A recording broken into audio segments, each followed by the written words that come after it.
William Bruce Cameron, koera lubadus. Alguses teadsin ainult ema jõudu andvat piima ja tema nisade õdusat soojust. Alles siis, kui olin ümbritsevast palju rohkem teadlikuks saanud, taipasin, et mul olid õed ja vennad, kellega ema tähelepanu pärast võistelda, et minu kõrval vingerdades ja siputades üritasid nad mind kõrvale nügida. Ema armastas mind.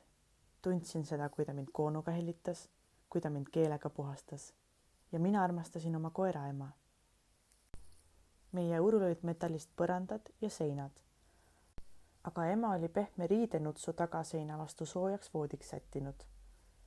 Kui meil õdede vendadega juba silmad lahti läksid ning kui me ringi liikuma õppisime, avastasime, et pind meie käppade all ei olnud mitte ainult kõva ja libe, vaid ka külm. Teki peal oli elu palju parem. Katus meie peade kohal oli habras koormakate, mis laksus terava lõginaga tuule käes.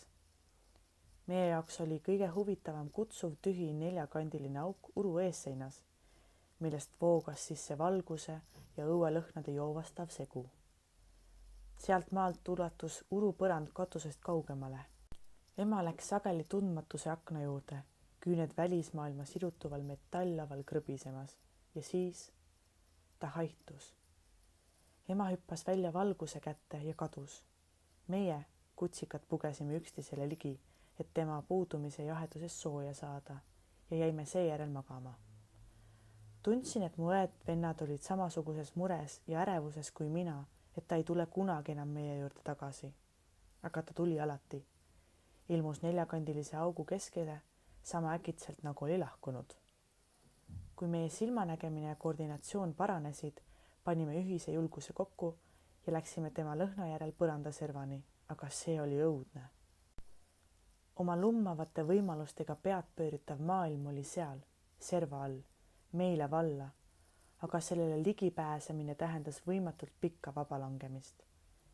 Meie urg oli sõna otseses mõttes maapinnast kõrgemal. Kuidas ema alla ja jälle üles tagasi hüppas? Mul oli vend, kellest mõtlesin kui raskest poisist. Veetsime õdede vendadega suurema osa ajast, üritades teda eest ära lükata.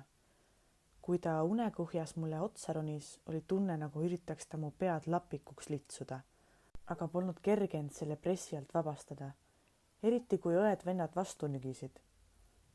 Tal olid samasugused valge koon ja rind ning valgehalli mustakirju keha kui meil kõigil, aga tema kondid ja liha olid lihtsalt kuidagi raskemad.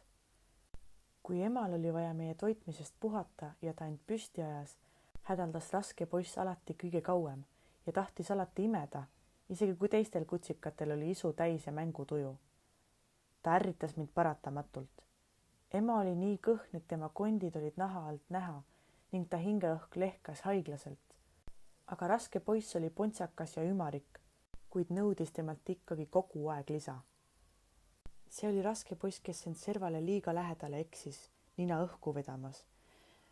Võib-olla ootas ta innuga ema tagasitulekult, et saaks jätkata temast elu välja imemist. Ühel hetkel kõõlus ta ohtlikult serva peal ja järgmisel oli ta kadunud. Kukkus ning meie kõrvu kostus kuuldav mütsatus. Ma ei olnud kindel, kas see oli halb. Raske poiss hakkas paaniliselt halama. Tema õud nakatas meid kõiki, nii et meiegi hakkasime urus vigisema ja kisama ning nügisime üksteist ärevalt ninnaga. Teadsin seal samas, et ma ei lähe kunagi serva peale. See suund tähendas ohtu.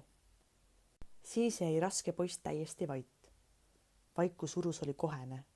Me kõik tajusime, et kui keegi oli raske poisi tabanud, võis ta vabalt järgmiseks meid jahtima tulla. Kössitasime koos hääletushirmus. Ema ilmus valju kraapimise saatel servale, häbenev raske poiss hammaste vahel rippumas. Ta langetas koerahakatise meie kuhja keskele ja tema nõudis loomulikult otse kohe vigisedes nisa, hoolimata põrmugi sellest, et ta oli meid kõiki hirmutanud. Olen kindel, et mina ei olnud ainus kutsikas, kes ei oleks ema peale pahal olnud, kuid oleks jätnudki raske poisi õue oma ettevõtmise tagajärgedega silmitsi seisma. Sel ööl lebasin ühe õe turjal ja mõtlesin õpitu üle järele.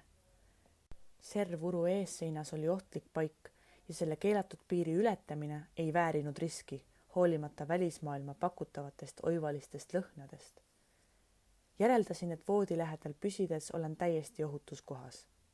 Eksisin täielikult, nagu selgus mõne päeva pärast. Ema tukkus, selg meie poole. See pahandas mu pesakonna kaaslasi, eriti rasket poissi, sest tema nisade lõhn meelitas meid osavalt ja ta tahtis süüa. Kuid ükski meist ei olnud nii tugev, et temast üle ronida ja ta oli surunud end uru tagasina vastu, keelates meile ligipääsu nii pea kui ka saba poolt.